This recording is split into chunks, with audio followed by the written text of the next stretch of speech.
Mattie Mondays, where we do music in different ways. I guess friends ain't be dropping gems. Always keep it genuine. Knowledge, power, and some funny. Every week, every Monday. Pure, real, and honest. Tap in, leave a comment. You're tuning in to Mattie Mondays.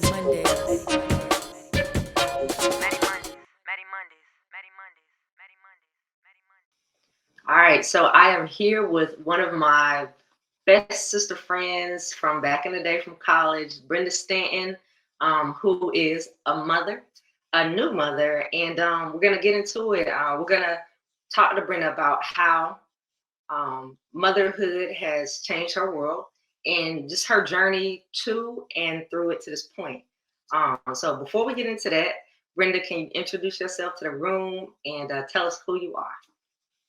Yeah, I'm what Maddie just said, Brenda. Brenda Stanton, so from Chicago. So I'm a mother, I'm a working mother, and I am a friend, a sister, a daughter, and yeah, that's me living in Atlanta right now and just having a good time, I guess. Doing life, Yeah, doing just doing life. All yeah, right. I'm a regular person. For sure. Yeah, okay. we'll give her that. We'll stay there. Definitely doing some exceptional things.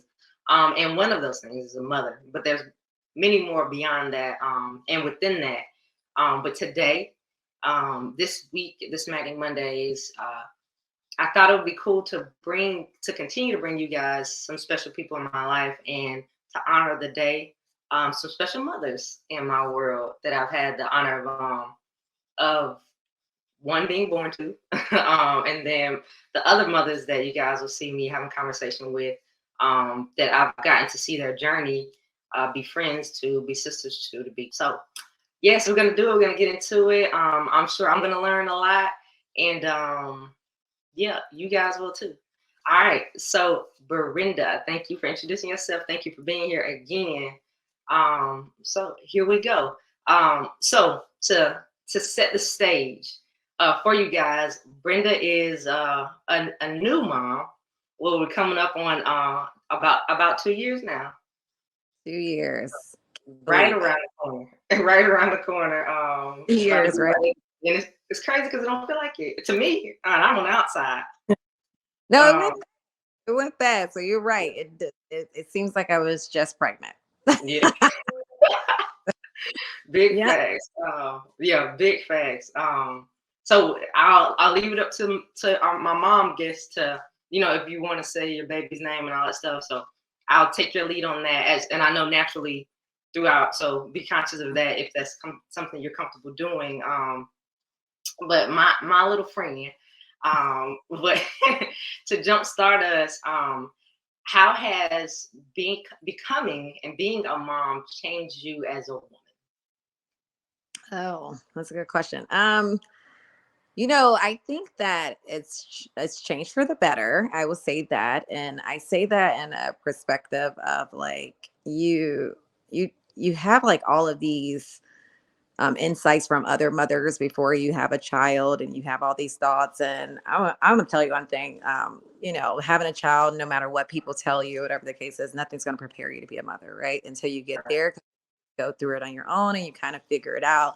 Every child is different. But I would say it has made me more conscious of motherhood. I respect mothers so much more. I think women are, I mean, I knew this already. I thought it before, but now after having a child, I have a completely different perspective of the woman, um, what it means to be a woman, what it means to carry a child, what it means to go through life every single day, what you have to do. It's a selfless, it's very much like patience, selfless act that you do. You have to put them first, and in a lot of situations, while balancing yourself, your self sanity, I would say. um you know so it's made me better because I've just like understood what it's going to take as time go on. It's going to take patience. It's going to take planning. It's helped me get a little bit more organized because you got to prep for everything before you do something with a child. You have to get a babysitter. You have to have 15 to 20 things before you leave the house. It's just not me that I'm getting together. It's my child as well. And his dad. So it's not just, it's just not just me. It's not just two of us. It's three. And what really has changed is that my patience, and the learning behavior of just a human being, right? So I think that I've learned how to control my emotions more because of him. That's cool.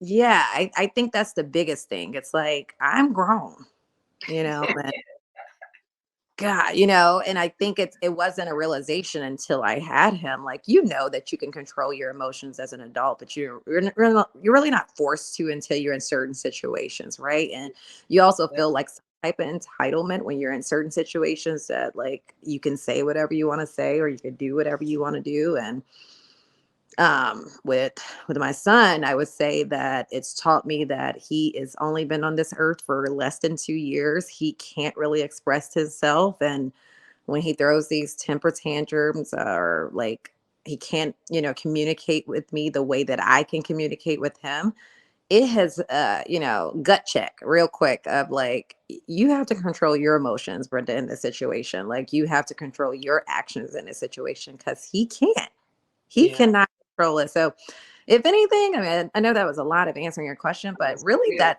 I think that was the biggest thing for me. And that's helped me grow, as a woman, as a person, because now I put those things in perspective in life in general, so Yeah. it's been good. It's not easy. Yeah. But it's been And good.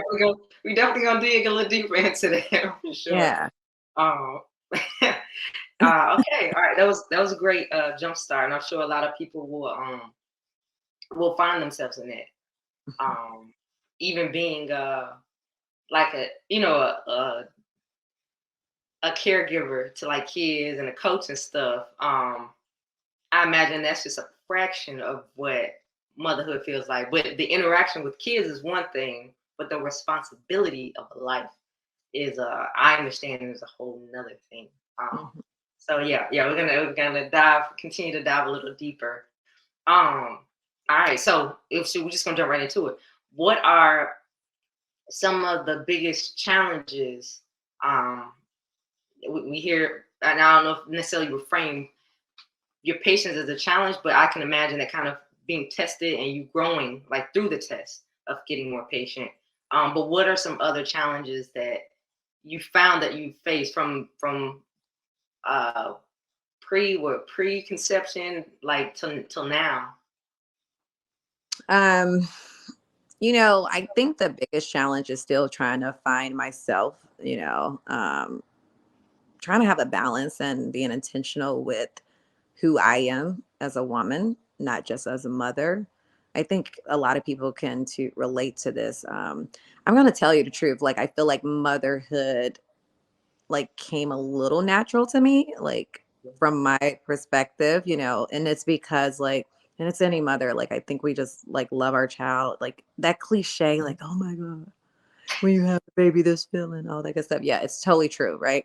Now, when I first had him, because honestly, I was just get me up out of this hospital. But um, once he's, day to day, I'm it's totally I've never felt a love like this, seriously. But I would say that still trying to, understand where's there's time for me, um, where do I have just peace for myself and still balance of the love that he needs and the responsibility for him. There's just not just him, there's the house, that there's, work, there is, it's somehow you just have to get it all done, and Yeah. get it all done. So I would say that that would be the biggest challenge, just trying to understand all the emotions that I have in one day and still and not letting it out, because if you let it out, you feel like you're like the angry mom and or Yeah. black woman, or it's like overstimulation. Some people think it's anger, but it's I'm overstimulated. I'm like, there's crackers on the floor and there's toys all over the place and the TV's on. He's also yelling, and then I forgot I left the laundry in the dryer, and I gotta like, there's so many things going on, so I think Always. it's, yeah, it's like Yeah. the struggle is like giving myself grace. That's really what it is, right? That's the struggle. How do I give myself grace in this moment? Um and also teach others as well who are, around and not understanding this perspective of, like, you got to give yourself grace. You just produced a whole, human. You did a Mhm. miracle. Right. So Fact. it's okay that you don't know every answer. And I think as mothers, or as any parent, like, you just want to know it all. You want to do right for your child, because again, that's your responsibility. You want to get this thing right. Like, and as much as we tell ourselves that, like, ain't nothing gonna be perfect, it's like you still have that thought process that you want to get it right. And I don't think that's ever gonna go away. Nah, I can. That makes sense. That makes perfect sense, though. And you would think that there's been millions and billions of moms, but nobody has ever created a blueprint, of mastery, right? But it's just part of like being human and not being able to control the thousands, like you said, of different elements. Your child's personality, your Yeah. day to day, your partner's personality, all of that blended. The like all of those different things, your family, the all those things you just can't control, and they affect, right, your day to day. Um, Yeah. so yeah, like Superwoman, and you mentioned within that last piece of teaching people around you, and I will say to you guys that even when Brenda became pregnant, like she taught us so much. Like when she says like she thinks she's doing a great job at being a mom, like she is doing a great job of being a mom and a student of motherhood. I learned so much about like the different trimesters, like so many detailed things that Brenda was digging into, like the apps that exist to like help mothers along. Like so many different things that I would never have even thought to go learn. You know what I'm saying? It was a really, really cool process for me to be able to peek into prior to our little friend coming here, landing here on Earth, and then seeing your interaction with them, and how you prepare and do your best to prepare uh, for everything that what I'm saying you can get out ahead of. Like that's been really, really. I've been really proud to see like you and your motherhood in that role. So she's nailing it, guys. Like Mhm. you're doing your thing for sure. It's been cool to see, and for us to come, into each other's lives as kids or college kids to now is bananas. But it's cool to see the evolution, um, and the new role. Who would have thought? Right. Who would have? Here, no take back. Uh, all right, so this is a little further down my list, but you brought it up, and I assumed that it would come up. And I'm gonna dig into this one. So a question that I had was, what are things that you do if you found the intentional ways to hold on to your identity as Brenda the woman? And you said it. You already answered the second part of that. Is that something important that's necessary for you? And you mentioned that, like holding on to yourself in there. So have you discovered ways to be intentional about doing that? Yeah, I'm still figuring that out, I would say. It's, I honestly went into this year saying that I was going to be very intentional and purposeful about things that I, wanted to do, whether it be, um, go get a massage or just have time. And the great thing is I do have a really great support system. You and my friends and family, like they are so willing to absolutely like take my son and just give me a break. And I think it's more of me letting go as well. Like you have this thing that you like still want to be by your child as well. You have that thought process that you um I mean, I keep saying this, like, but they have this like saying that the kids is only going to be really kids for like 6 years, and then they kind of start to drift away and want to be a little bit more independent. But they really depend on you, like asking you questions, not being able to, um, really not, they have to depend on you fully for only a certain amount of time, right? And Yeah. after that they start being their own little self, as you help them grow. So I kind of think of it in that way, and it's hard for me to sometimes release that and say like I only want to be away from them for a little bit, not because I don't trust anyone else. It's just that I want to savor that moment, right? And it's okay Mhm. for me. And I also think it's like for people looking from the outside in, it's like it's okay for moms to do that as well. Like don't mom shame them, like let them have that moment. But it's also like to your point, like finding those times for yourself. And because then on the flip side, we're complaining that we don't get enough time. So Listen, uh, listen. again, it's the struggle trying to figure out all of these emotions, right? I think that's the big thing. It's like, man, I'm trying to figure it out. I don't know why I feel this way, but I'm Yeah, just going with the flow today, yeah, yeah, um, but I do know that this year, like even like after last year, breastfeeding and all of yeah, just everything, right? It was a lot. And learning how to be a new mom and be there for him is like I just knew for sure that this year going forward, even if that is having a coffee on my deck by myself in silence for an hour, that's what I want to do. If I want to walk around the block, that's what I want to do by myself, though, yeah, like finding time for my thoughts in my space, even if it's 20 minutes, like, and not sharing those thoughts, I think it's super important. So I think the biggest thing is just being intentional about it, because I do have I have the support systems to let me have it. So now it's just giving myself the permission to do so. That's very well put. Hmm. Very very well put. I know so my niece and nephew are getting grown now. I know I remember early on in my nephew's life, we were all around his spots. I was there for like summers and seasons to help. Like, we would get up and take sometimes. My mom would get him, but I get up for work. Sometimes I'll get up and get him. But he got older, and then he was able to go spend some time with his dad. And I remember, throughout the times, like, you hear mom say, or my sister in the instance say, I need a break, I need a break.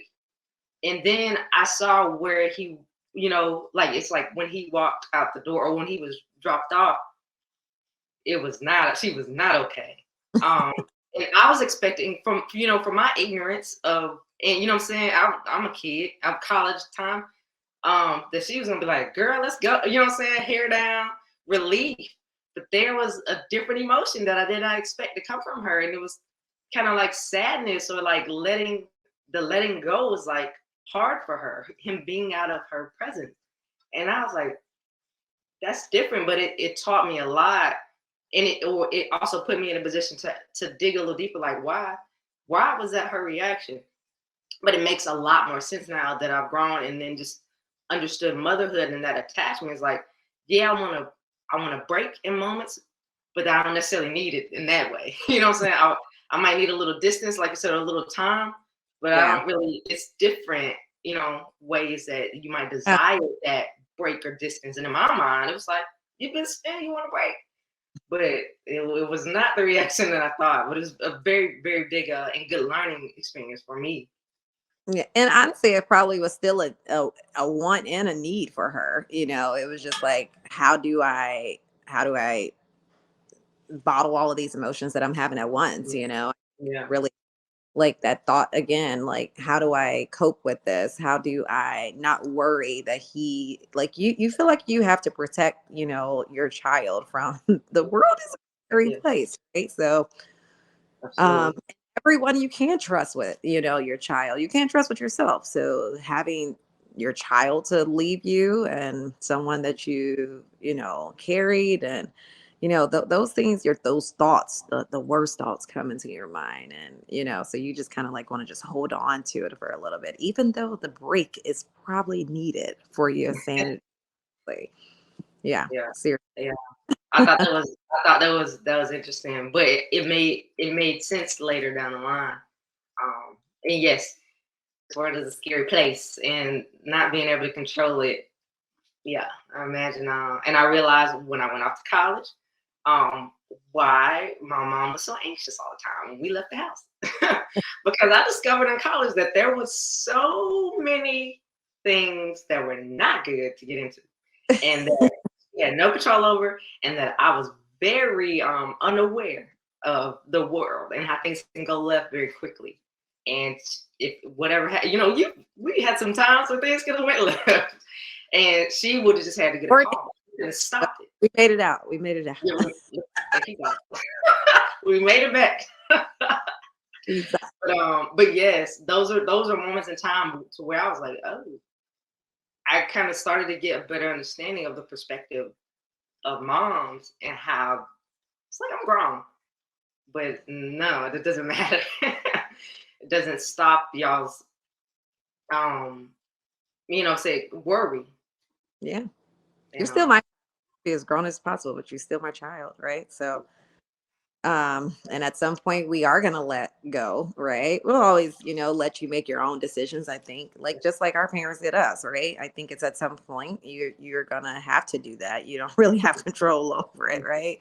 Um, but uh, I think the love. I think it's like now I look back and I'm like, man, they just wanted the best for me. However they expressed it, yeah, however it came, through, and it was really only the best intention, I would say, at least, from my family.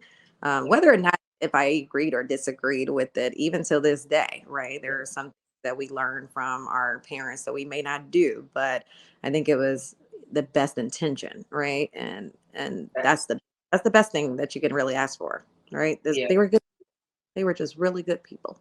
yeah, yeah. And that's a good point. They did the best with what they knew. Yeah, They did the that's best all with what they knew. And like you said, their intention was to love us in the best way that they knew how. When you And know you better, you definitely, do better. what do you say? I said, when you know better, you do better. Exactly, exactly. And they were feeling their way. All right. So on the flip side, what have been some of the like brightest and like best moments in this journey so far that you have encountered? Yeah.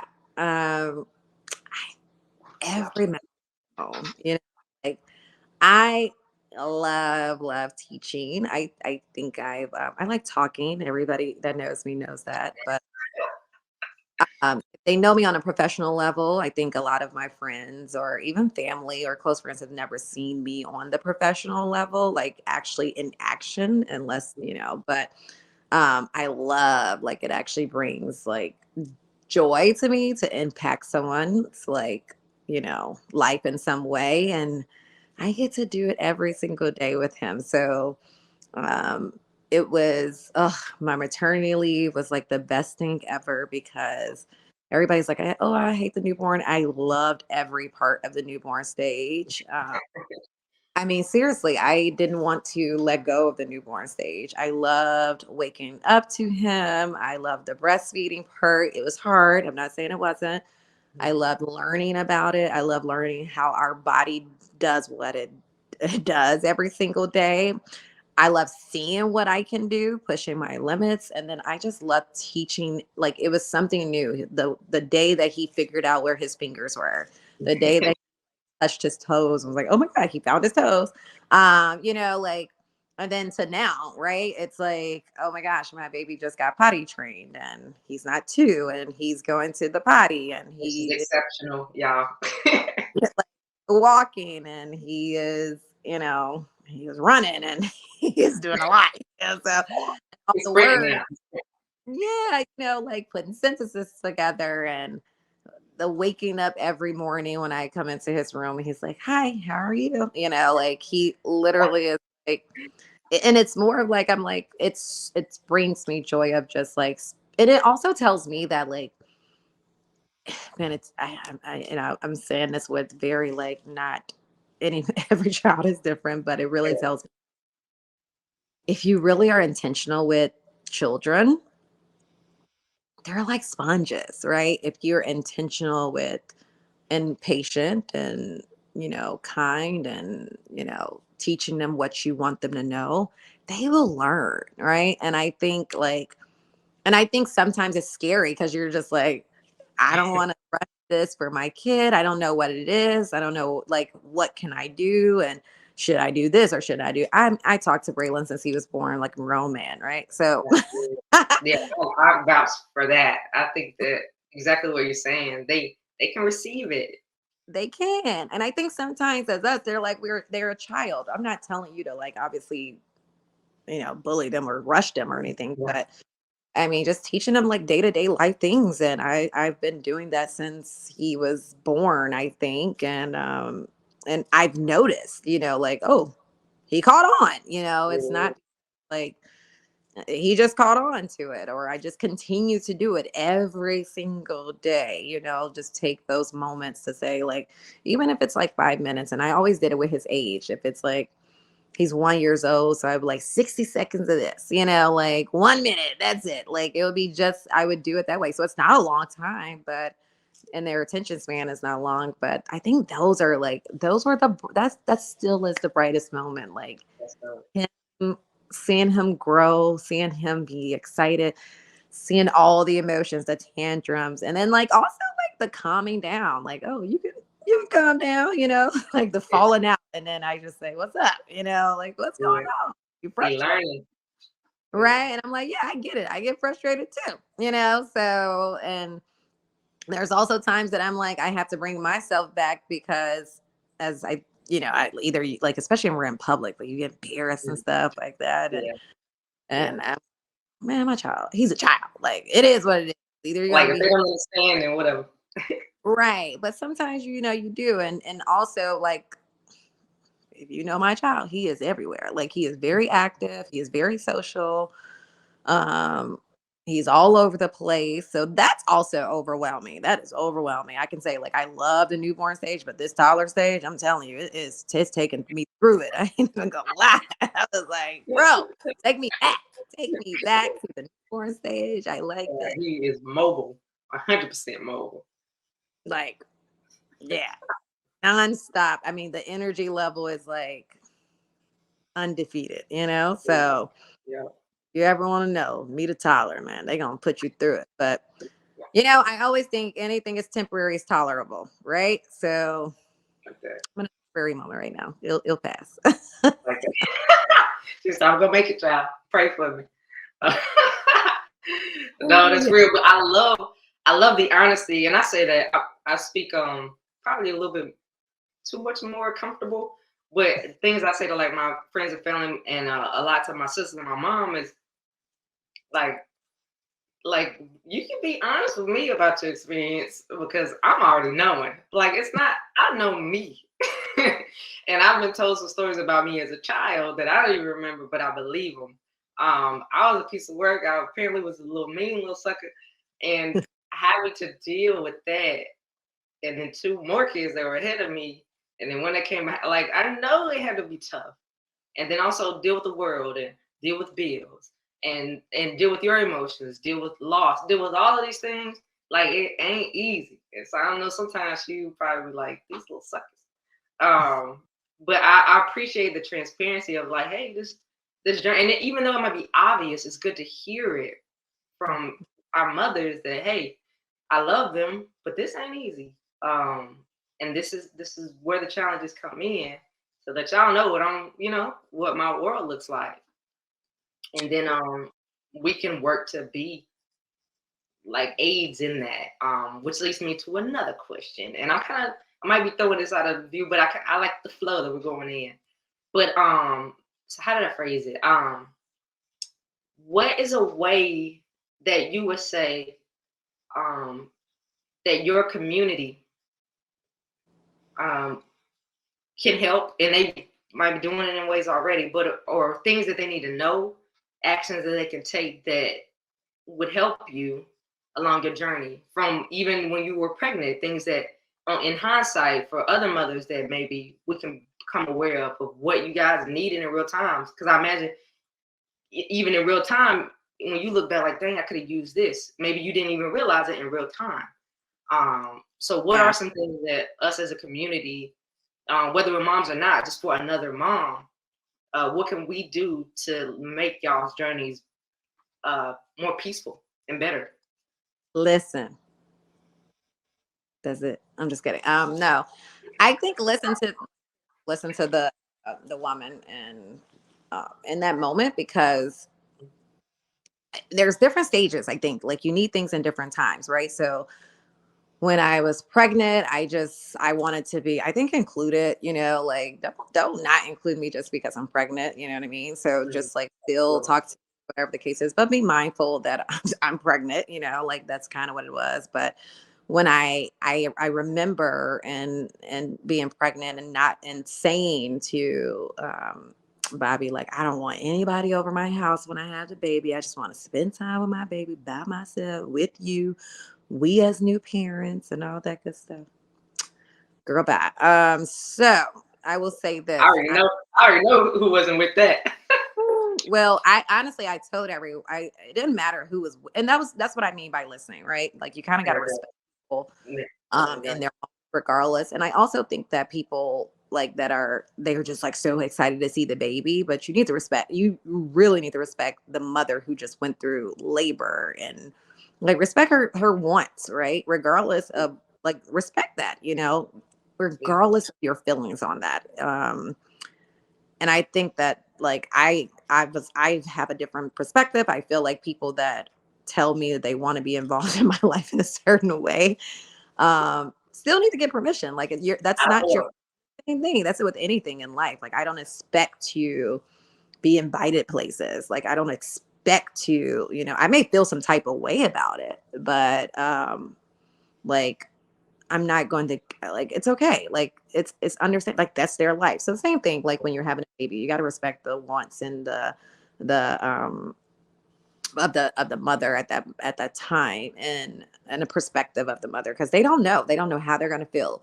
I will say I'm very thankful at the time when I did have the baby. My sister came down for like 2.5 weeks and stayed with me and or stay with us, and we whew, thank God, because as much as I did not want to be like away from my child, I needed all the help I could possibly, and not with the baby. But so that's the crazy thing, right? I will tell anyone this. If you know someone that is having a baby, like no one really wants you to come over there and hold the baby. The baby is a newborn. They ain't doing nothing. They ain't walking. They're like, I don't need your help to hold the baby for an hour and look at them. Yeah. Do not call me talking about that you want to come over my house and hold this baby for an hour, because you're not helping me. Actually, it's more work. So now I have to entertain you when I'm tired, right? I gotta talk to you, right? You're not, you know, and it's seriously, you Yeah. can't come over and say, can I wash the dishes? You can't come over and say, can I sweep up a floor? Can I bring you food? Because who wants to cook after you just had a baby and you're probably up all night, like tired, right? I love that. You're 2 a.m. when the baby about to wake up, you want to come over when he's sleeping? Come on, man. Like it doesn't make sense to me, right? But people don't think about that. So, but now that I have a child, my sister knew that feeling, I think, and she knew what that support needed. So when she came, she was very intentional about why she was here. She did never overstep. She cooked every day. She cooked breakfast, lunch, and dinner. She cleaned. The only thing that she didn't do was fold clothes. She said, "I'm not folding your clothes," so that was fine. But every Too much. Too much. she was like, but everything else, the house was clean every night. The house was clean every morning. The food was made. We didn't have to worry about anything That's other dope. literally resting and actually spending time with our baby. So the help was there, it wasn't. And then when I was breastfeeding, so she helped me a lot with that, but also like she would, I would breastfeed. Um, he would go to sleep. And if he was up, like she was like, "You want me to take him?" I'm like, "Yeah." After I fed, she would automatically come take him after I was done. So then it was never a moment that it was like, I'm also just trying to hold him the entire day. It was never that, right? It was like, The focus was you. yeah, the honestly, the focus was me. Like, Yeah. and that's what it was. People are so focused on the baby. The baby doesn't need a lot at that time. They just need to be fed, changed, to make sure we keep them alive. Yeah. Honestly, like, let's keep them alive. It was a celebration of the 1-year-old. Like, hey, we got a baby that's still alive. Great. So I think that was the big. But me, on the other hand, there's a lot, especially, I mean, I was a mother, had a C-section, so an emergency C-section where I thought I was going to have a natural birth, and with that being said, like I was in pain that I had never felt before, or didn't know how I was going to feel, even though I had prepped for it. Let's say, good prep. Yeah. Of like all the situations that possibly can happen during, labor. And once it happened, I'm like, ugh, well, this one when I thought it was gonna be. And I was very, and maybe because it was an emergency, I don't know. Like, I didn't know my abs. I couldn't move. I couldn't sit up. I couldn't hold my baby. Like, it was just so many different things. So Yeah. past that, I think that the biggest thing, once you have a baby, you want that. And then there's other stages as they grow. You have all these people before you have the baby. Oh yeah, call me. I'm a babysitter all the time. Yeah. Okay. So no one wants to call you to babysit their child, right? Like, no one wants to ask. I'm gonna just be honest. You can say it all 100 times. Like, no one wants to have to do that because no one wants to be a burden on anyone. Like, we're grown, Like, why would I want to be a burden on someone else? Like, I'm gonna figure it out, right? And, um, and I think that for those who have, not saying that you have to either, right? I just think that if you do want to be a help, like, get like, hey, give them like, you want me to come over for an hour? And yeah, it's great. We're gonna run some errands. Right. Yeah. Or like, give me an hour that I could just go in peace and maybe go get a drink by myself, like, or, but volunteer that. But majority of people like, oh yeah, I ain't seen you in a long time, girl. Let's get together. I'm like, well, okay, I'm gonna be with Brett. Like, yeah, it's fine. So I think the helpfulness is like, yeah, the company is always wanted as well, right? I think that's something that's cool. But just being like that, like, those things, like, I think now it's like, I don't expect anyone to, like, do anything, but I think people are like, no, you can call me anytime. I'm not calling you. I'm just not gonna do it. I'm actually probably gonna pay for a babysitter before I call you. Send a But text. But if you call me, like, there's probably you, Mattie, I'll probably call, but there's like no one else that I'm like gonna call. And like, other than that, I'm about to call a babysitter. I'm like, hey, or schedule a babysitter. Because if you've never done it in the last few years, also, I don't know, you may run crazy and you don't want them again, So it's different emotions. So I think it's like that as a community, just be mindful, listen. Your life is completely different now. So, and also be mindful, like, that no one's like, of what you say. Oh, that's a big one. What you Of mean? what you about Oh, what you mother. said. Oh, to Yeah, you guys. listen, or even be mindful of your thoughts, right? Like, man, she an overbearing mother, or she's this, or she's judging. Like, no, we don't know. Like, seriously, we are new moms. Yeah. So we're new to this, so if someone's worried about their child's height, weight, you have no idea how many times you go to the doctor and the doctor is telling you, so what they're eating, or how many times you're feeding, how many times literally Like they what they ask you supposed to be. how many times did they poop every day. Girl, I don't know. He pooped.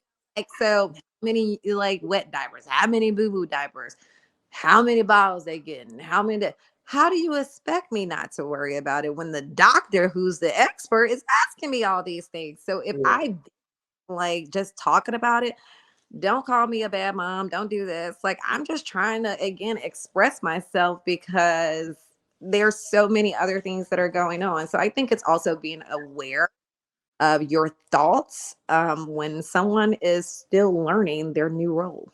yeah, Hmm. I love that. I love that. So, guys, listen and respect the space how they need it to be respected. Yeah. And watch your mouth.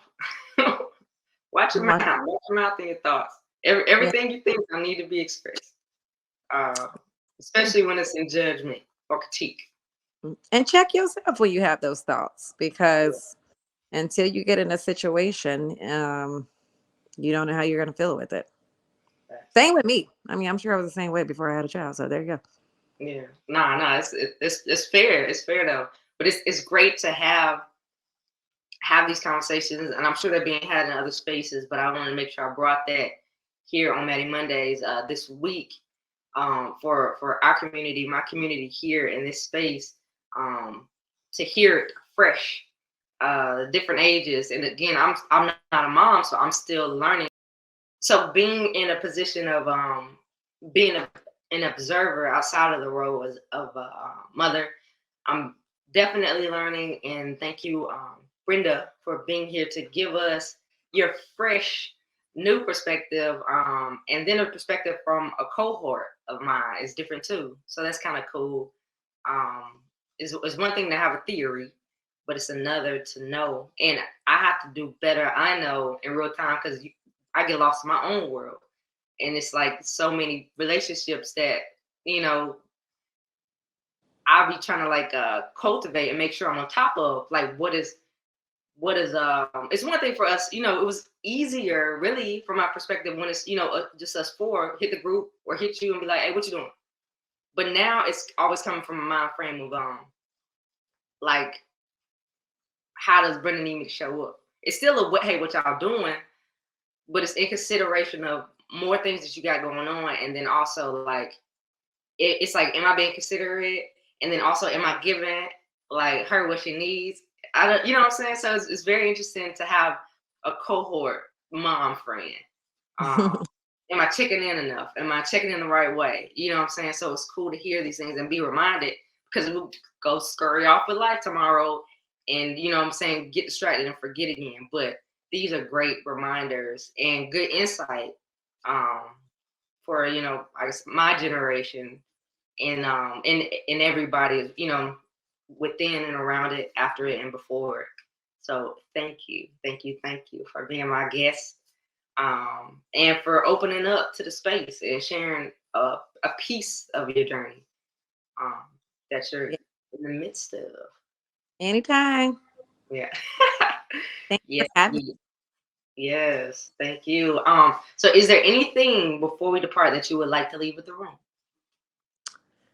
No, happy Mother's Day to all the mothers, mother figures who play a part in anyone's lives. If you've impacted someone's life in any way, you're amazing. Women, you are amazing. Literally, I think the woman is the strongest person alive, specifically a Black woman, but that's just me. So, but yeah, so you guys are all amazing. Thank you for everything you do.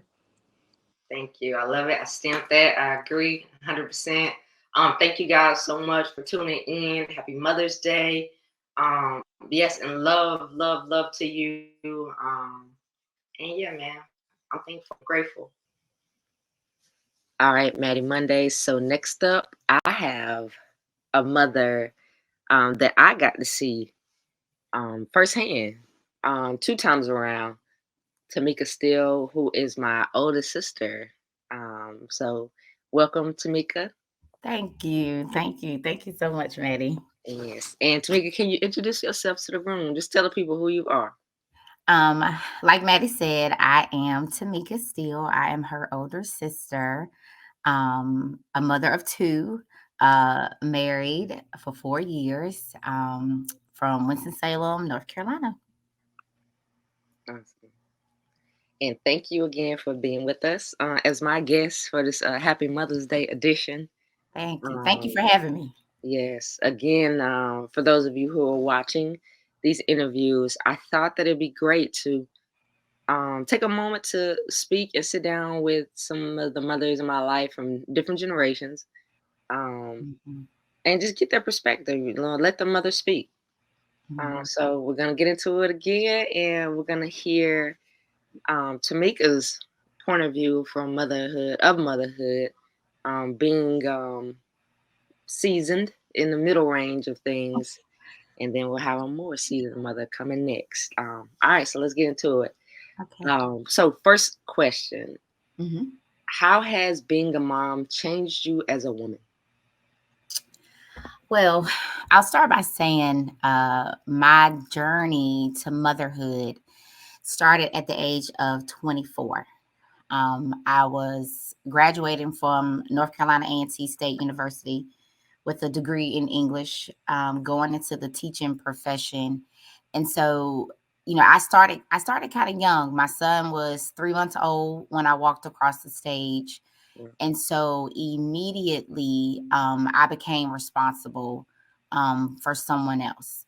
And I knew that, I had to do and be, so that, I can provide in the best way that I could, a life for my son. And so entering into, motherhood at 24, going into the teaching profession, I also became responsible for other people's children. And so motherhood changed me in a way that, I had to kind of grow up um, at a different pace than I expected because of a choice that Yeah, I made. And so it's created me into the person that I am today with, being responsible, being that nurturer, taking care of other people. For me, that's how it changed me, because I understand, my responsibility as a mother, because I am responsible for somebody else. yeah, yeah. Hmm. All right, thank you. Very well put. All right. Okay, so we're gonna jump into the dark side. No, but Mm, seriously, what are some of the biggest challenges you've encountered? And you let the people know you are a mother of two. yeah. Um, I don't know, I don't want to age you, but I don't think there's a way around it. But they Yes. are one, that first one you spoke of is a teenager now, and the other one is Yes. about to step into her first year of teenager. Oh, yes. So I know there's been several different stages, but throughout, you can Mhm. name, the most prevalent. But what are some of the biggest challenges that you've encountered so far? Because I know they got another phase that they're going to be coming into after Yes, they leave yes. the nest. But what are some of the biggest challenges you've encountered? Well, that As is a a mother? loaded question, Yeah, if I'm being very transparent. yeah, I'll say this, I'll back up for just a second. hmm When I first had my son, Jordan, who he is 17, as Mattie alluded to, he is a teenager and will soon become an adult. Excuse me. When I first found out that I was having a son, I cried. And I cried because I understood, even at the age of 24, my son already had two strikes against him. And so that, was one of those dark moments, even though, there was some excitement there, but there was also some fear, mm because of the world that he would face. And, he had two strikes and he hadn't even done anything. So that was my initial dark side of motherhood, if I'm being very honest. And then, 5 years later, I have a daughter who's 13 going on 23. She's something.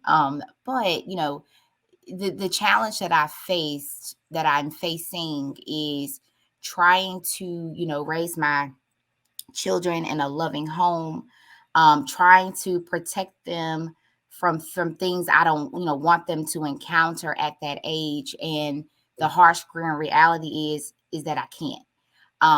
there's Yeah. so much that they see, especially being on social media. They have TikTok. I try to monitor that, Snapchat, things of, that light, that I try as a mom to protect them from. And I know that I can't. So, that's a hard thing to do as a mom. And that's one of the darkest challenges, is just protecting my kids from things that they don't quite understand. Yeah. Yeah. Mhm, I know, as we speak of the kids, they are my niece and nephew. mhm, And even being an auntie, even though I'm not in the driver's seat of raising them, we mhm. all have a hand. And that, I will be honest, that's one of my biggest fears. Yeah, Like, especially when they leave the house, because we right, know what we encountered when we um, exactly. left the nest. And even just yesterday, I'm hearing her phone on social media, and I'm like, "What you watch?" Right, Um, but it's already, what I'm saying. If by the time I hear it, it's too late. right, By the time you exactly. hear this, she's already, Been heard, exposed to it, right, been right, exposed to whatever it is, and it was like some cuss exactly, words. But it's, you can't, like you said, you right. can't control it. Yeah. And even with them not being my kids, I think of them often, Mhm, um, mhm. and think of like their future and what it'll take to, pad them and prepare Right. things for them, even as an auntie. Right. Because it definitely takes a village. That is a, cliche, but I mean it's true. It definitely takes a village, because in their eyes I'm mom. So I'm always coming from a mom's perspective. But when they can hear from Mattie, they can hear from my other siblings, Crystal and Jay, it kind of lands a little different. So Yeah, I do appreciate those conversations that they have outside of me, because I know that Mattie, Crystal, Jay, they have my kids' best interests at heart. And so for that, I'm grateful, yeah, because it's tough. It's yeah, tough, for for sure. sure. I don't know how people are out here doing it alone. Mm, yeah. And so No many clue. do. Yeah. You know, there's no Um. there's no book to this thing. We didn't get a manual. Parents didn't get a manual. You do the best that you can with what you know. Yeah. And each And that's kid the got their key. own personality.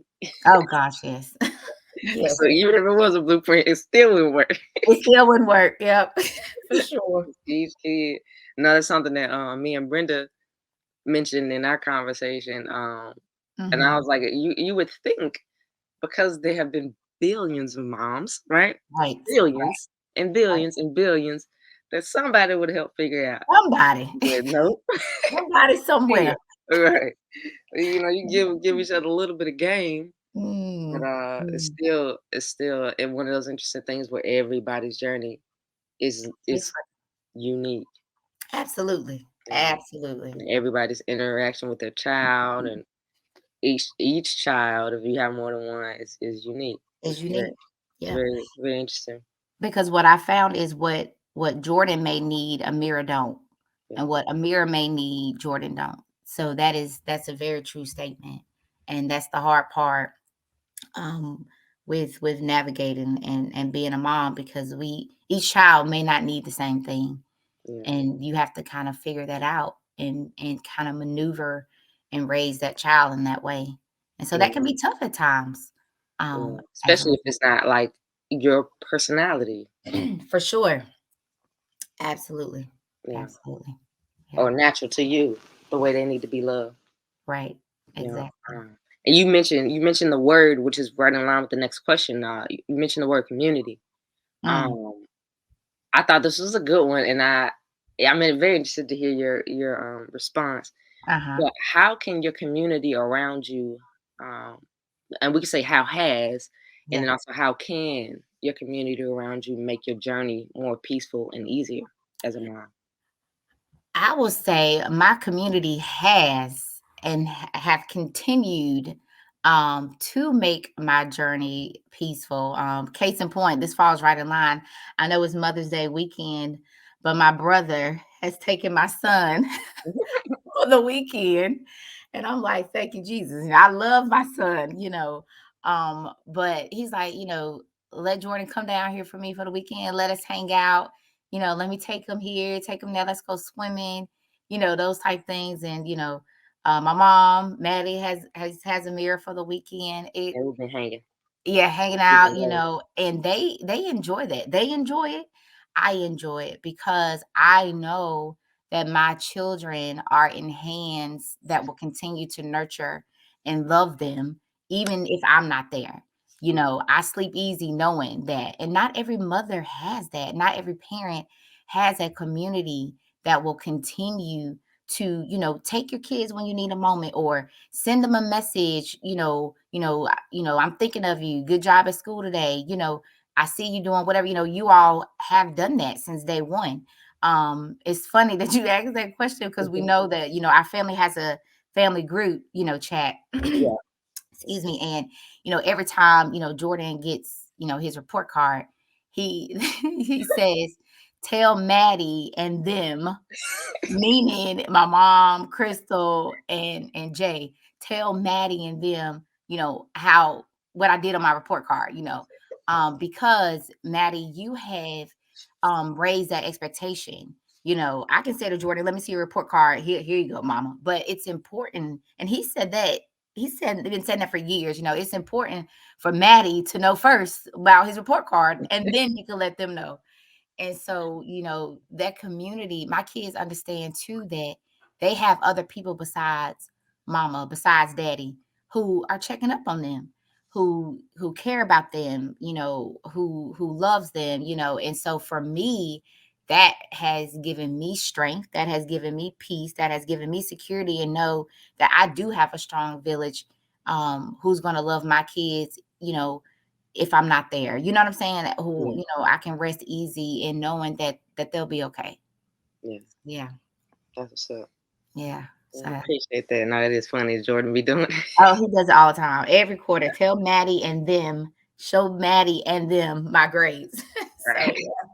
That's And my siblings feel some type of way about that. That's all right. We all got different relationships. Right. We all got different relationships. So you've answered that question and very thoroughly. Mm-hmm. But I also want to ask it in another way, a more specific way. Okay.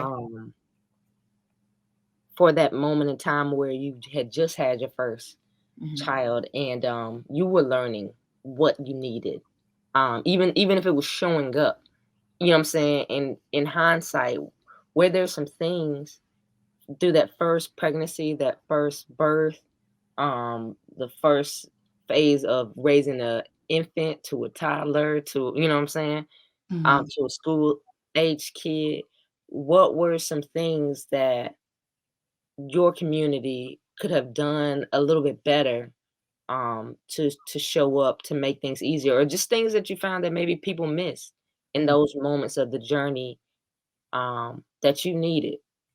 Mm-hmm. For me, like I said, I was 24, and I already had a community. Our family, is close knit, and so I had mama, I had granny, granny was there, and so um, I saw firsthand, what it took to need or to raise a kid, you know what I mean? Like, Okay. because it was shown, to me. And so with mama and granny and aunts and, everything, I never felt by myself. Yeah. Which that's not everyone's experience. Yeah. Yeah. When I needed a break, they were there. When I didn't know, they were there. Yeah. They didn't just like take over, they kind of showed me and allowed me to learn how to be a mom, or what, Jordan needed, because I did not know. Yeah. And so for me, I've always kind of had a community, Yeah. and I know that that's not everybody's story. Yeah. But no, Um, that's okay. That's okay. but so it's very, very difficult for me to answer that question in an Yeah. honest way, Yeah. Yeah. because I've always had someone to have my back. So how did motherhood change how you viewed the world? Mm, that's good. Like I initially said, when I had Jordan, I found out, I was having a son. Um, I cried, because I wasn't crying that I was having a baby. I was crying for my son because even at 24, like I mentioned, I knew, what this world would offer him. I knew what he would be up against. And, seeing, now 17 years later, this world, has gotten worse, if I'm being very honest. Yeah. Um, and, when my son and when my daughter, even Amira, when they're not in my presence, I am fearful. Because as moms, we always want to protect. We are nurturers. You know, our kids may not understand, why we want to allow them to go certain places and, hang out with certain people, you being mean, you being this, you being that. But I understand that this is a mean world, Yeah. and I try to do the very best I can to protect my children from things that they don't quite understand. Um, and I just I just try to keep them safe the best way I know how because, if I'm being, I don't want to be that mom, on the TV that we've seen time and time again.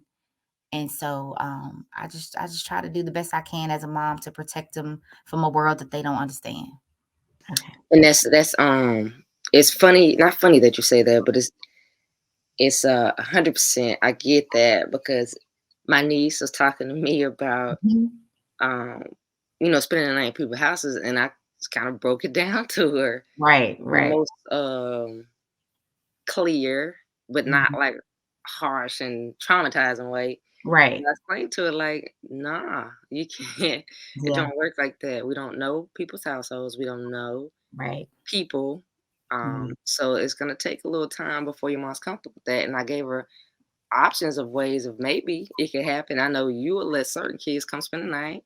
right, I know that I was like even maybe a parent could you know what I'm saying? right, Or but I had to break that down to her too yeah, from my auntie's voice.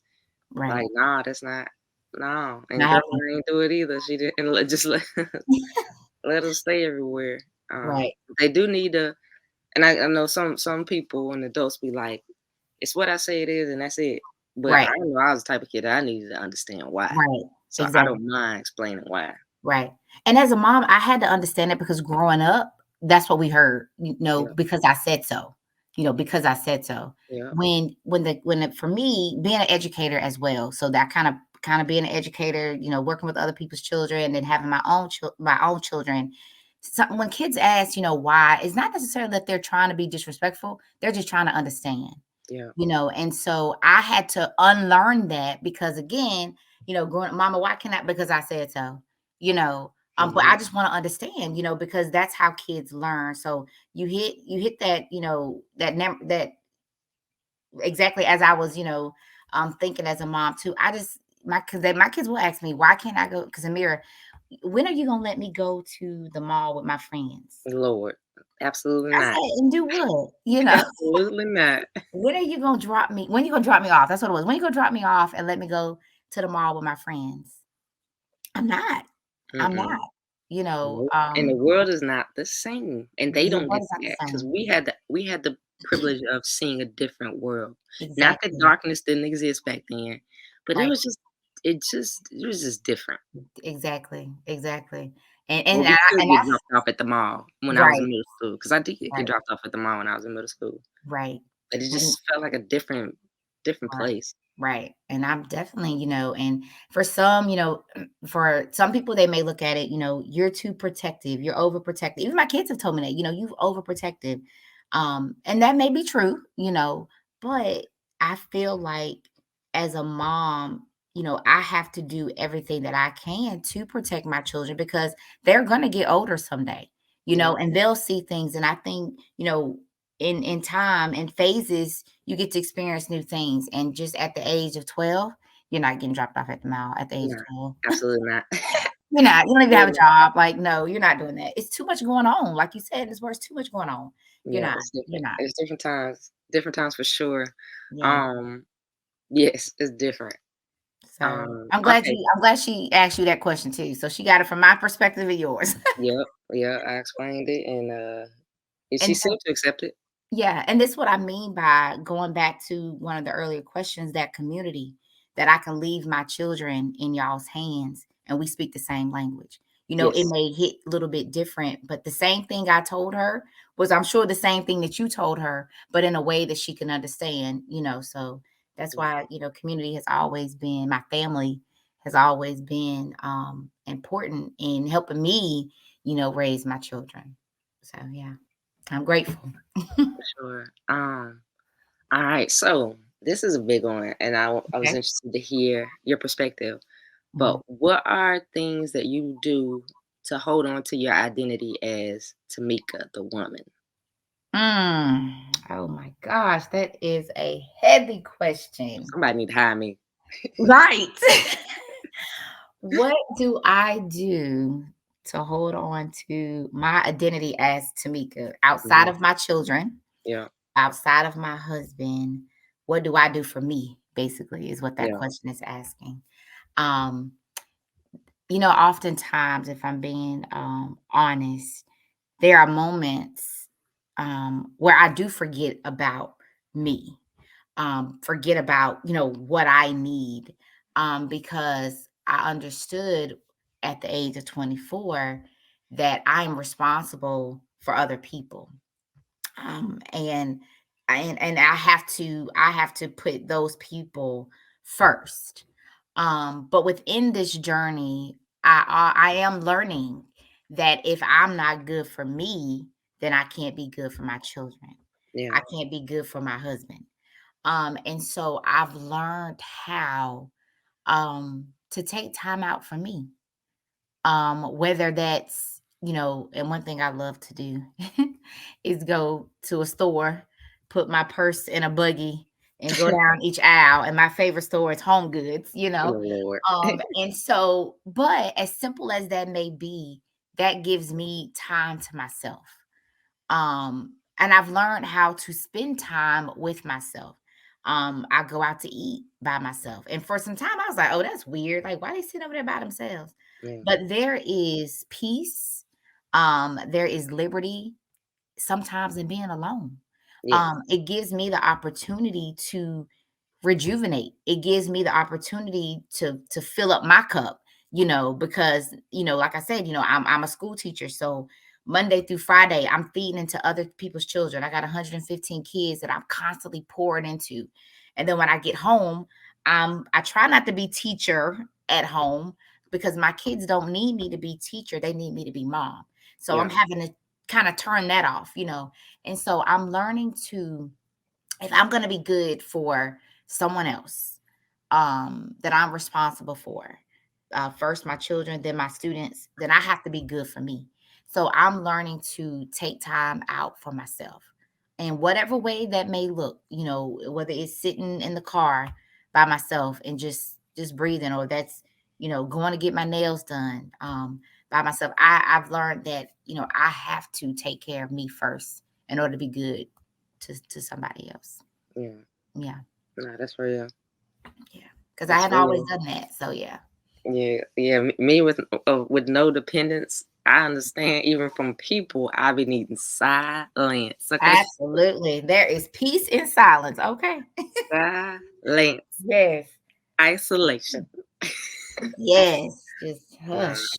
I can feel it. I can feel it, and yeah, as a person who does not have kids, Yeah. that is one of the things I'll be like, dang, Yeah. what? Ain't no take backs. Right.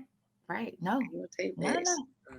This is for So life. no, it's definitely good to hear you guys and to listen Mm-hmm. to what you guys need and Mm-hmm. are going through.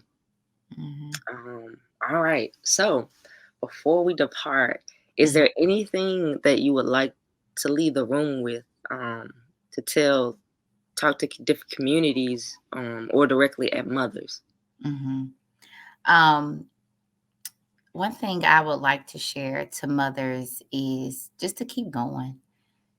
We have good days, we have bad days. Sometimes we have days where we feel like giving up, but I'm reminded of, this too shall pass.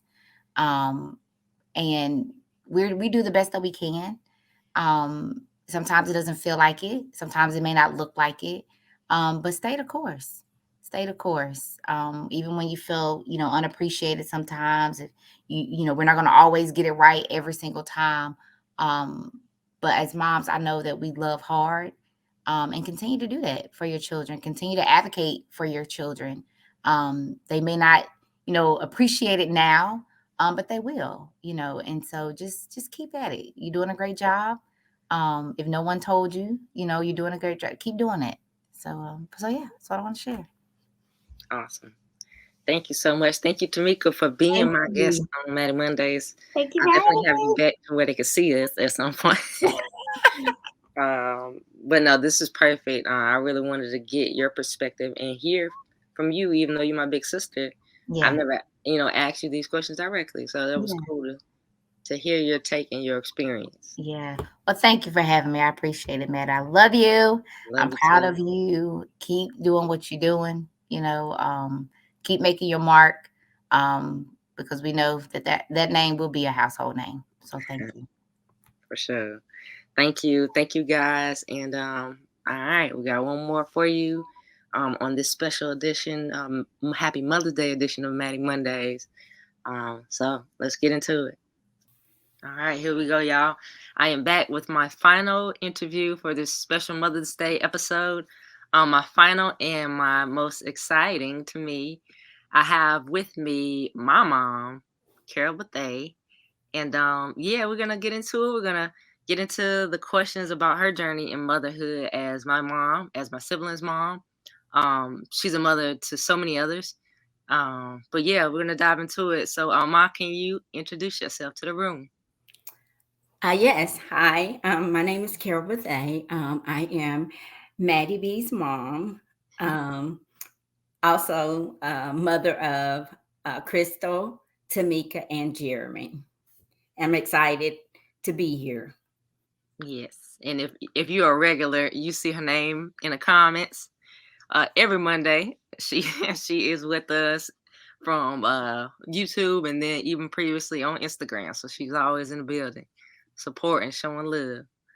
All right, let's get it. So, Ma, how did becoming a mom change you as a woman? Well, first of all, when I became a mom, I was 17 years old. Strong-headed, didn't listen to my mom, so I became a mom at an early age. Although I wasn't sure what that meant, really, because my mom was very supportive. And even with me being a mom at the age of 17, my mom allowed me to go to college. And she took care of my daughter, which is Tamika. She's the oldest at that time. So I, was a mom, but I really wasn't experiencing it like most mothers, because I had my mother there to help me. So she stepped in. Yes. Like majorly. Okay. All right. So for those who don't know, I have two older sisters and a younger brother. So my older sister is who, Ma, you're referring to your first child at 17. Yes. All right. So throughout college, what did that look like for you? Although I was in college, Tamika was there with me. We live here in Winston-Salem, or I live in Winston-Salem, North Carolina. And I was allowed to go to college in Charlotte to John C. Smith University. So even though I was a freshman in college, I had a roommate, Karen Dees is her name. And I was an early person and she was a late night person. So a lot of time Tamika was able to come to school with me and spend time with me when I was at college. It was planned, but she spent a lot of time with me. So that allowed me to still experience college and still be a part of Tamika's life. And my mom didn't make me stay in Winston to go to college. So that was different, you know. Yeah. She allowed you to still kind of hold on to some of your childhood Yes. while still being a Yes. mom, becoming a mom. Yes. Yes. Awesome. All right. So that was your oldest, and then came Crystal. Yeah. So I ended up coming home. Let's see, I spent 2.5 years in college, and then I came home. And I didn't come home because of Crystal. I came home because at that point, my mom had 3 other children in college and getting ready to, oh, excuse me, 2 other children in college. And then my youngest brother was getting ready to go to college. So it became too much for her expense wise. So I, not that I had to, but chose to come home. And then, you know, Crystal came along. Awesome. And then being a little bit older and being back home, what was that experience like? That was a much easier experience. I had a little experience, so to speak, under my belt, understood what it meant to be a mom, sacrifices that you needed to make. Even though I had to make some sacrifices, I was still learning as a young adult. But I still had a lot of support. I don't know if you have heard or if you remember, you probably have heard.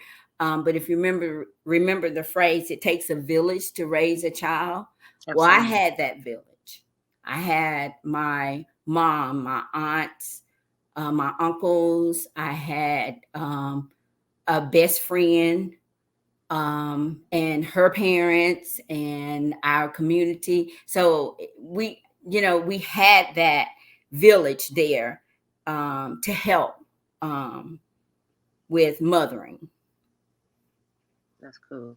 And as you know, I had Tamika on previously, is the last voice you guys heard, and she spoke the same, like how there wasn't much of a wasn't any time for her that she experienced where she was alone.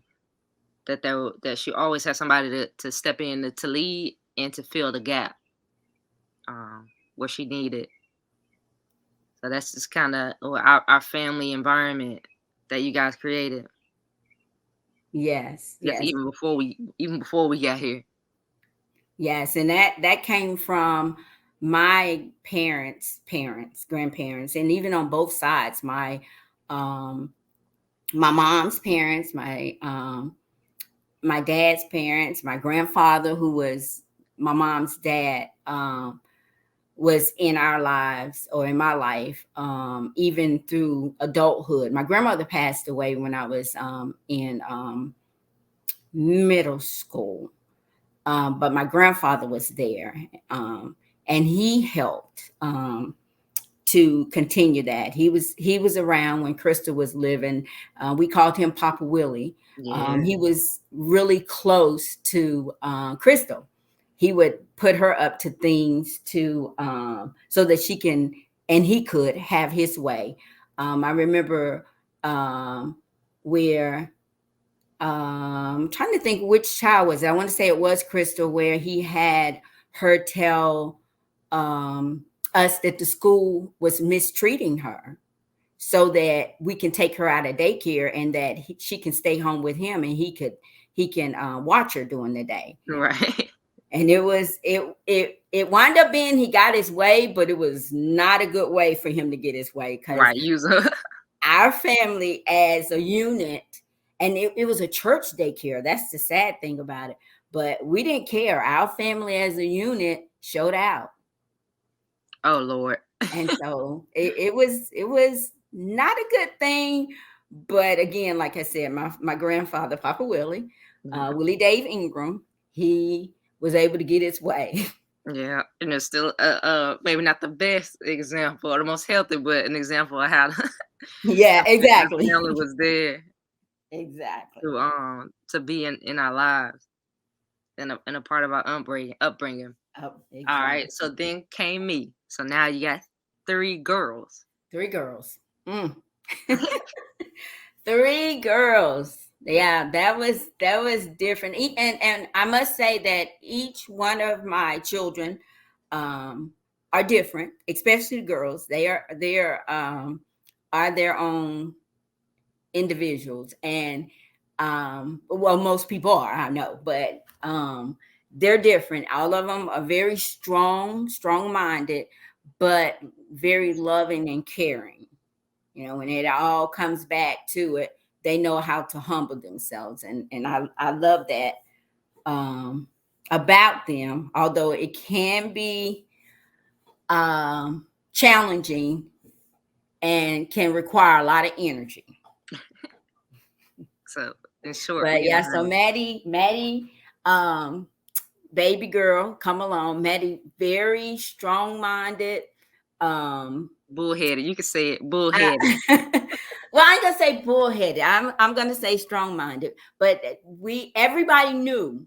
Everybody knew. I remember some situations where we would have family or friend gatherings, and they would sometimes say, you coming? I was like, yeah, we'll come on over.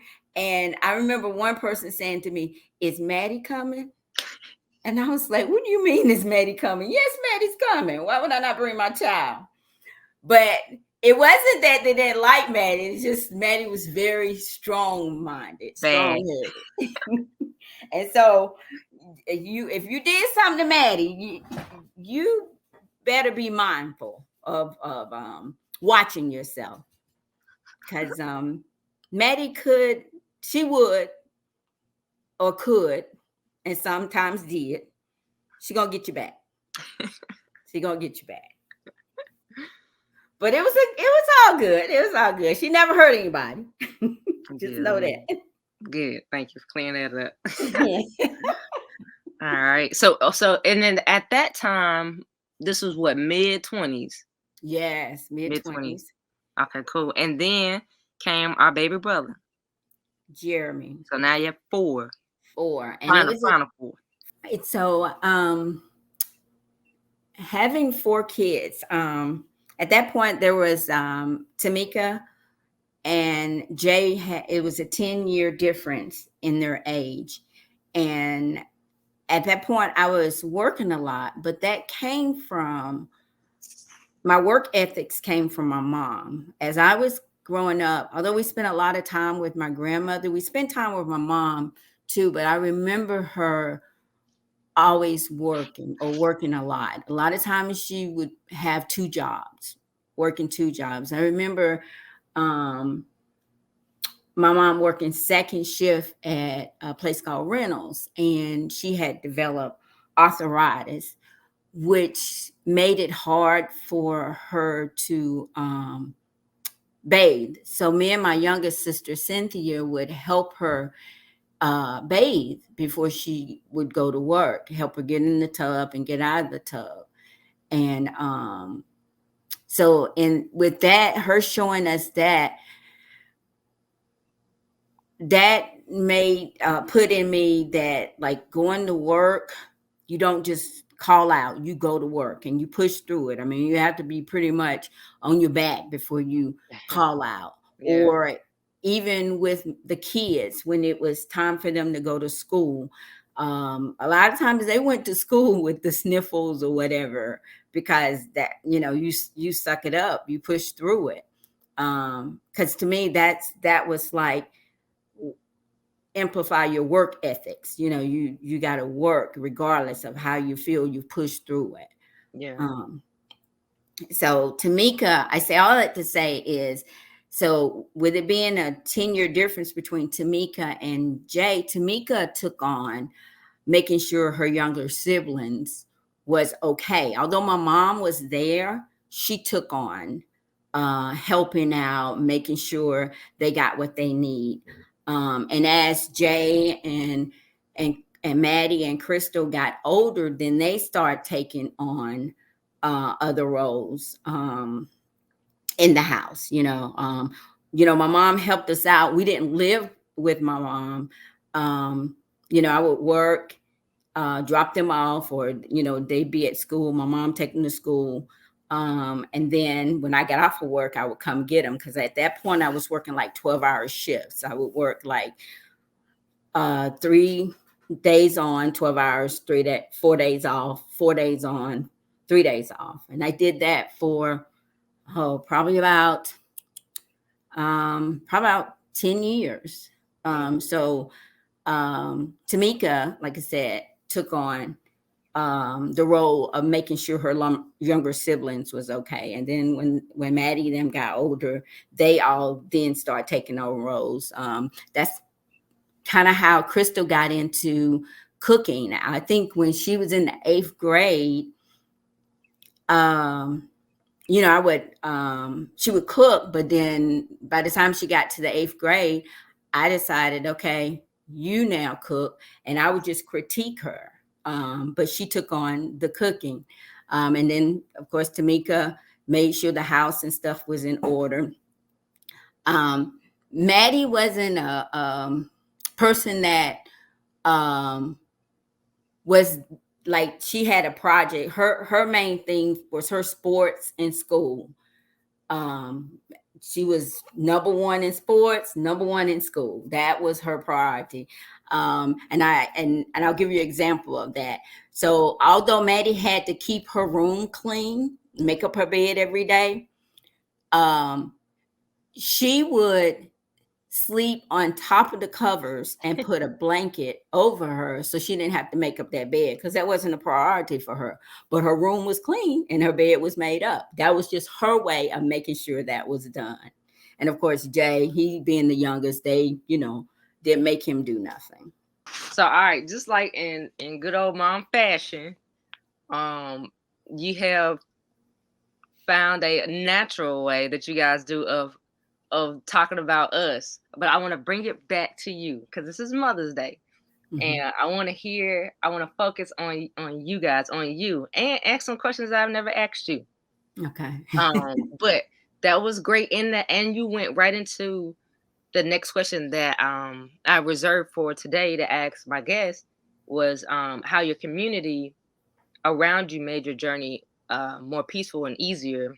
And you kind of jumped right in, even from the first question of you being 17 and Granny allowing you to kind of still hold on to some of your childhood. Mm-hmm. And everybody just like my great aunts, your aunties, and just family corralling around you when you needed them. So I think you did a thorough job of that one, just inadvertently letting us know how that looked for you. So the next question I want to dive into is, how did having children change your view of the world? I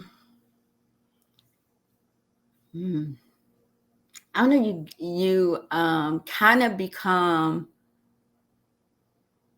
second in a sense, and you're always I was always in protective mode. I usually say this a lot, undercover, so to speak, but it's kind of in the forefront of my mind, is when it comes to my kids, everybody's a suspect. So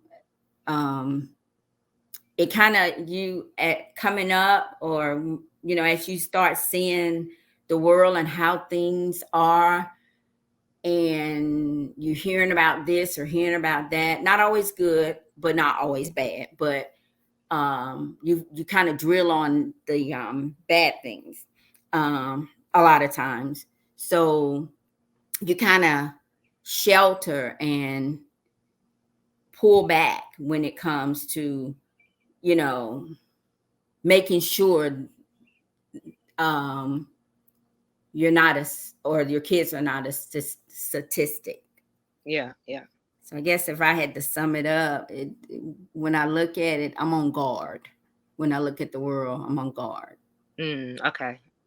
So becoming a mom, having lives that you had to put ahead of yourself, it made you become more guarded and more, I guess, protective. Yes. Yes.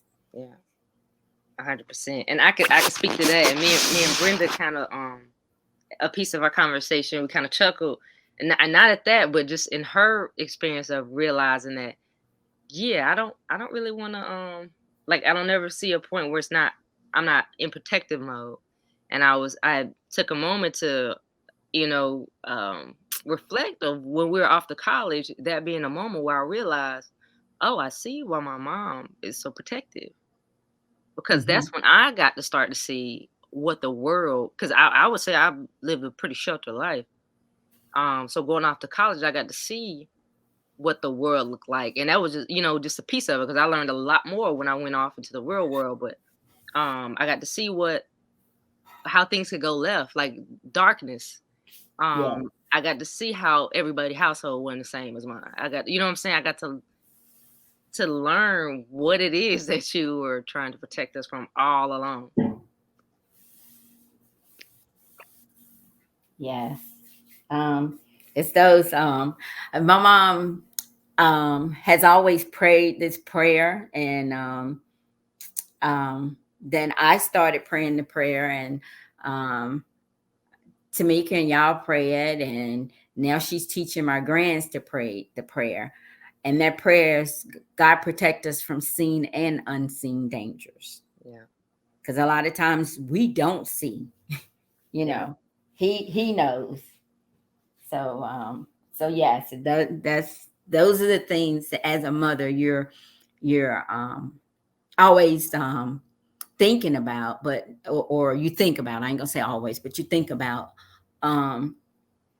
But then you also have to believe that when you do pray that prayer, you have to believe that um, that He is going to do it, that God is going to do it. Yeah. 100%. I could definitely say that there are some moments that I know God was in it. I know God was in it. Yes, absolutely. Protecting us. I know life is perfect for no one, but No. I definitely walked this earth differently, knowing that even now still, it's like I always know someone is praying for me, even when I falter. Mm-hmm. Or when I slack. I always know I could trust and believe in my heart that there's someone praying for me. Oh yes. Oh yes. Or the prayers that have gone up are being answered. Yeah. Because it's we pray for not just for our children, but our children's children and our children's children's children. And that's what our parents and grandparents prayed for. So the prayers that they sent up, they're still being answered to this day and will continue to be answered. But it's our duty as people, period, to take that on, and especially as mothers, to continue that. Yeah. Something my mom would also say, she would always say a lot of things, but one thing that she would say, and I see that more and more each day. I didn't understand it when she would tell us that, when she would say it to us, but understand it more now. But she would say, when your kids are when they're little, they're at your feet, but when they're bigger, they're at your heart. And I understand why she would say that. What does that mean? What exactly does that mean?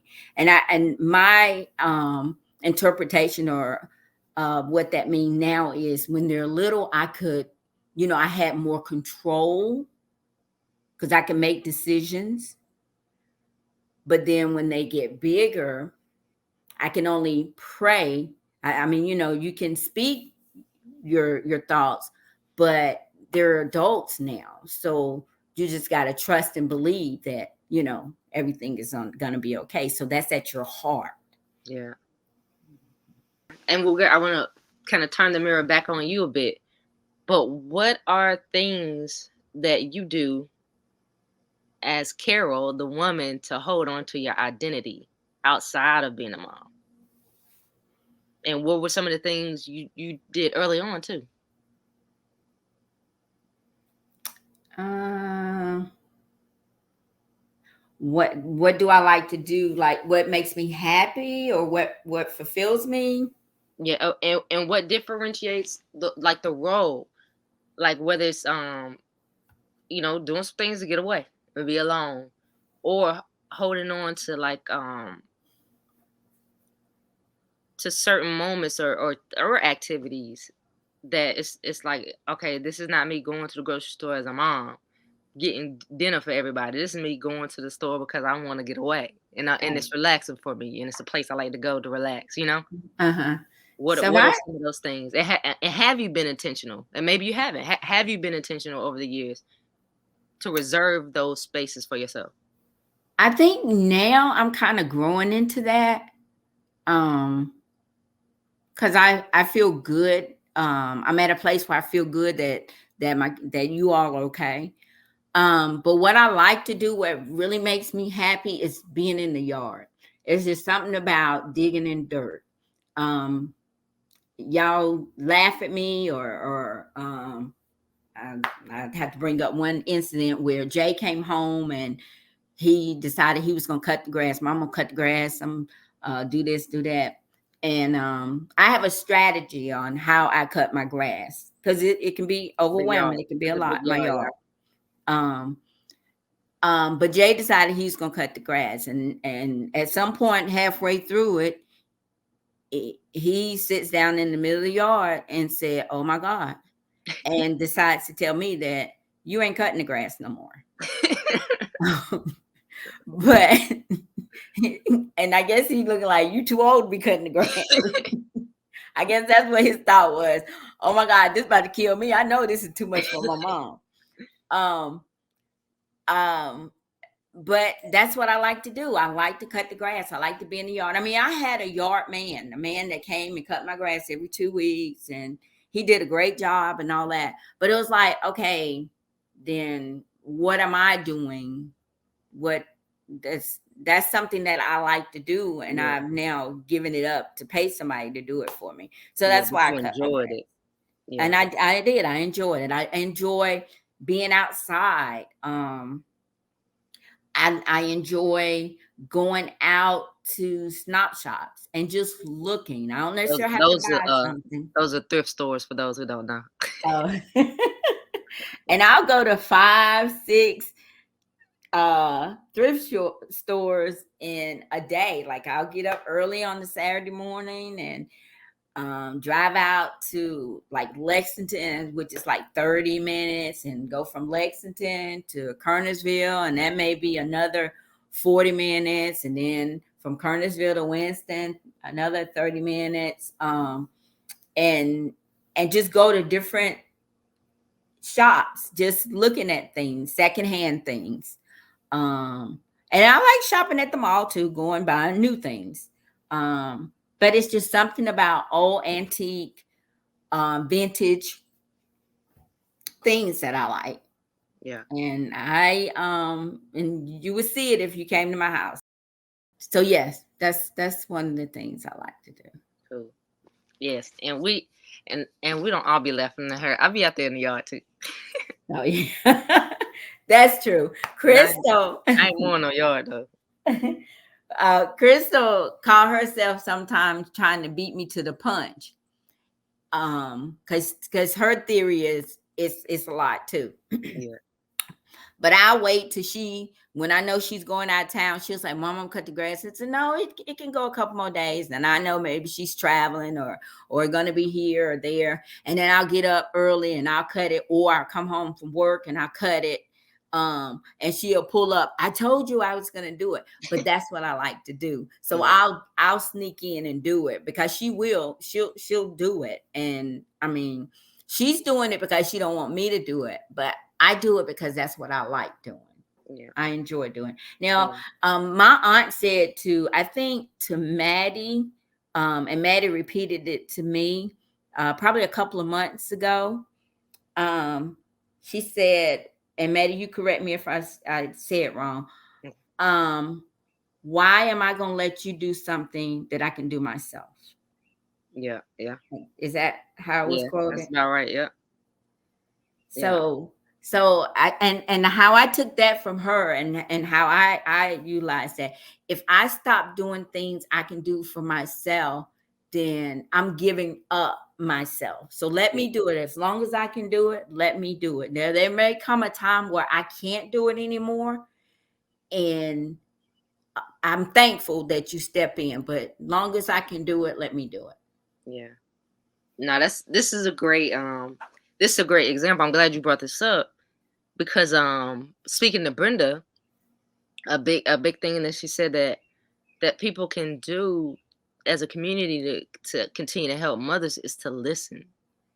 And as much as we giggle and stuff like that, I understand.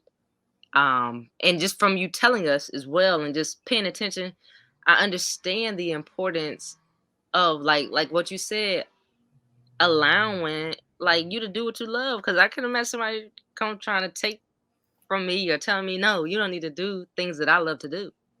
Um, Whether it don't matter about the age or strength or whatever. Like I got it because I want to do it and I'm capable of doing it. But that is a big key. Like Brenda said, listen. Yes. Listen to the moms. Like listen to you when you say, don't take away the things that I enjoy doing. Even if in your mind you're doing something that you think will help. I'm telling you, it's not what I want. And not, I think that's major. I think that's a major, major point that we all can do better with, like Brenda said, listening and what you just embodied in your example. Like we need to listen and get out of the way sometimes. Yeah, and not only just with moms, and just to take it a step further, with friends, with family, with people, and watch, listen, but also observe, because sometimes we can be too proud to want to give up something, but if our body is telling us we can't do that, then sometimes we need to find a way. Or if our mental state tells us we can't do it, then if we're watching as well as listening, that almost like the Bible says, watch as well as pray, then we can step in and help without taking away Yeah, a exactly. person's freedom or a person's independence. No, exactly. And I'm not gonna come take the lawnmower out your hand, but I'll come plant some plants. I'm not doing it. I'll pay for that. But y'all just being silly. But no, you're 100% right. Just paying attention, Paying attention. observing, and listening. Put all three of those together. Yeah. Beautiful. I like that. Yeah, I'm gonna clip that up. Yes, thank you for that. All right. So before we depart, I want to say Happy Mother's Day to you, Mom. I love you. You are my best friend on this earth. Thank you. I love Thank you for being out front for the first time on Mattie Mondays. Even though they can't see you this time, it's good practice. And I know it's probably me that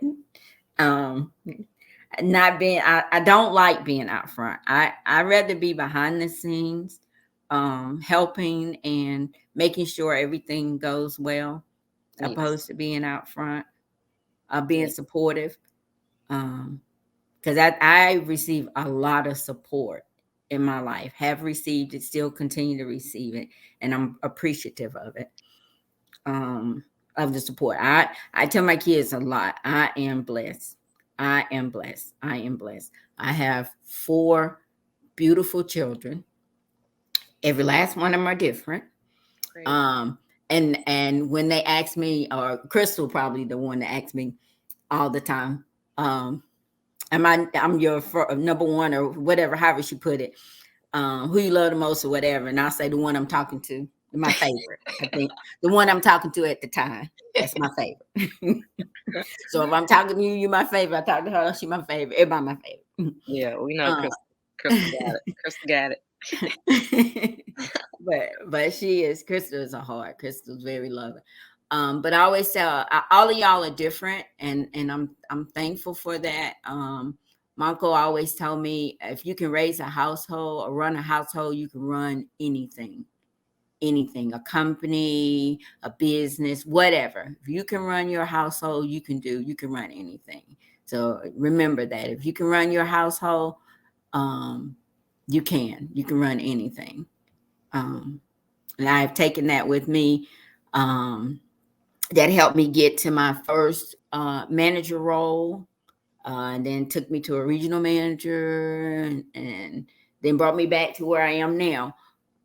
Because I always remember when he told me that if you can run your household, you can run anything. And I look at people when I'm interacting or encountering people.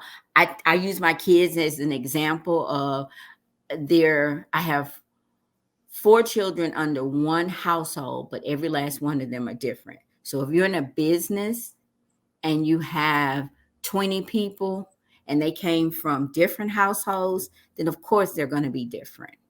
And you have to tap into who they are and what makes them, or I guess the easy way to put it, learn their love language and go from there. And that's how you connect. So I don't know how we got on this path, Mattie. No, but this is good, because I was gonna ask, is there anything you like to leave the room with? So no, that was perfect. Oh, awesome. This is flow. We come on here at Mattie Mondays and we flow, and we flow, and we always flow in the right direction. Mm-hmm. Yes, but again, I am definitely proud to be a mother. I'm proud to have have had a strong mother, and grandmother, and plenty of motherly figures with my aunts and uncles, even the ones have passed on, and the ones that are still with us today, still being auntie mothers, or mothers, aunties to me, and helping me to remember, and even children that are not biologically my children, but I love them. And so I have many children. I just say 4, but I have probably 44 children. And I'm thankful because I consider it as an honor for them to even look at me as someone that they would be okay with me being their mother. So I think that's awesome. It's a privilege, it's an honor, and I don't take it lightly. Awesome. Well, yes. Again, we are lucky to have you. Thank you again, Mom, for stepping outside of your comfort zone and coming on here on this special day of Mother's Day.